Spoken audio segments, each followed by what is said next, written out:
In our local news, yesterday, 5 residents from the Hope area in Penistone were given keys to their new homes built by the government of St. Vincent and the Grenadines as part of recovery efforts following the passage of the December 24, 2013 FROF system.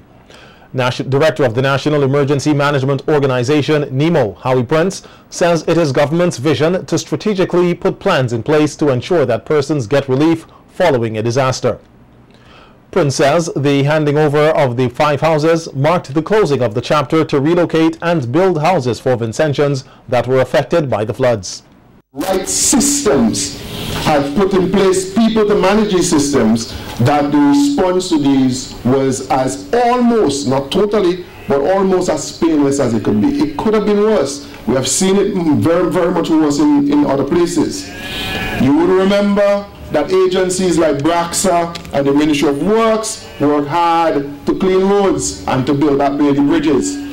We recall Senator Francis and BRAXA going down to North Leeward and in a few days rebuilding Bailey bridges, putting back bridges so that people could get to their houses. These are things that have happened that we ought not to forget. Reiterating that his government is caring, Minister of Housing Montgomery Daniel says his administration is about taking action, not just talking. A government that cares for the needy. And immediately, through this government's foreign policy,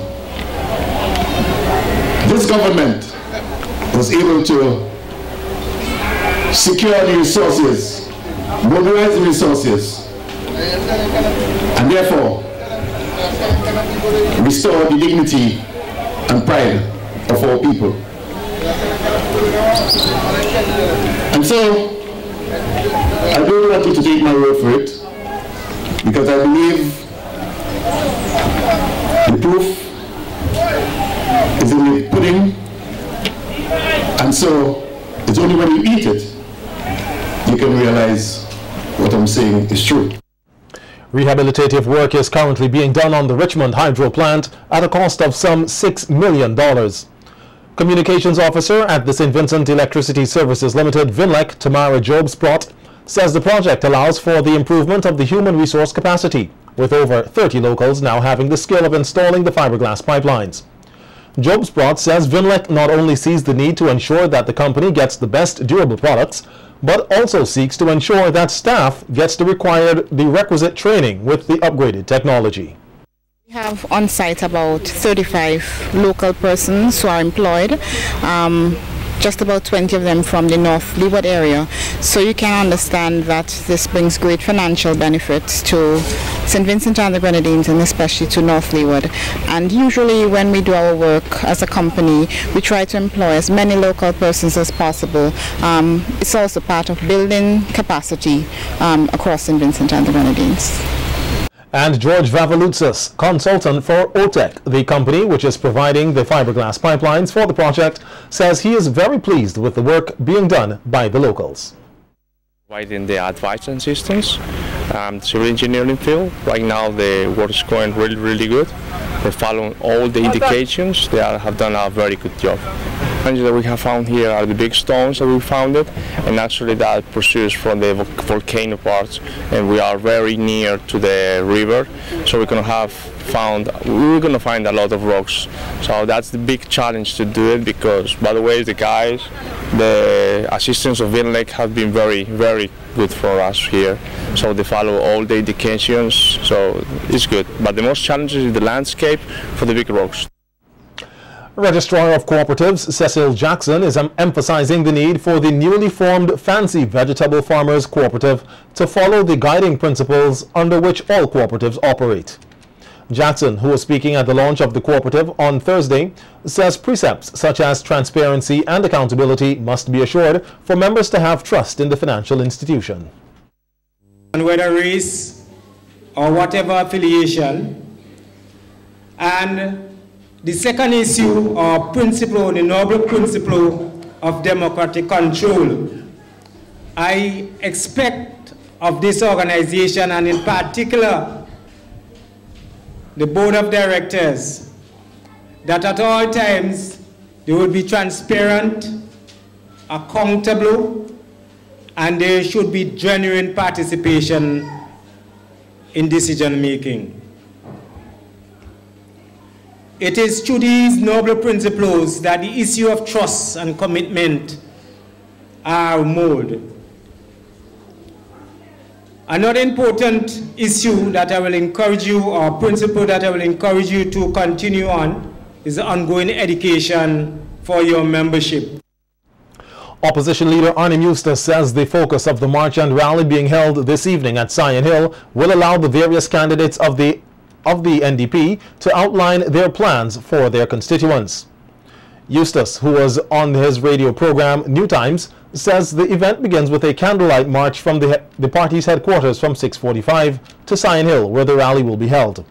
He says they will not be distracted by innuendos, but will focus on the people of this country to ensure that their lives are improved. The New Democratic Party's leader says there are various issues affecting the country, such as unemployment and crime, and his party will ensure that these matters are addressed once in government. And the 8 contestants vying for the coveted title of Miss SVG 2015 spent this morning at the Young Island Resort with members of the local media. The media exercise, organized by the Beauty Shows Committee, allows journalists one-on-one time with the contestants in an effort to get to know them better. Besides sharing what inspired them to enter the Miss SVG pageant and how preparations are going, all 8 contestants say they are eagerly anticipating the night of May 30th. To enter this pageant because it will give me a greater opportunity to represent this country as an ambassador, and also to gain the university scholarship to further my studies in business management. We have to do a lot. It's getting really hectic, but you know, I'm pushing myself because I signed up for this, so I have to finish what I started. I'm 98% ready. I know that I have a lot of last-minute touching up to do, so that I'll be like really polished for the night. I entered Miss South Leeward in 2012. I then went on to Miss Rural in Canwan. I placed 3rd runner-up. I then moved on to Miss Beckwith Independence. There I won that title again. I went on to Miss Whitsuntide and Miss Petite Martinique. As we all know, the grand prize is a university scholarship, which I need to pursue my dream, well, my goal of becoming a lawyer. So, to me, this is a stepping stone.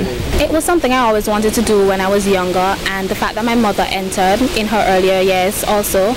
I also participated in 2 pageants before, so I had the drive and potential to enter into Miss SVG. The Beauty Show Committee, they are doing their best in molding us for this show.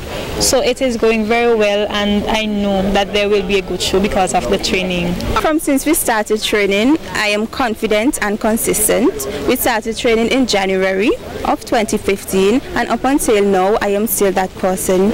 Come May 30th, that will be the same, but it will improve. The contestants then took to the road on a trip to the windward side of the island, reaching as far as Fancy. We'll have more on today's interview at the Young Island Resort in our evening's newscast on Monday.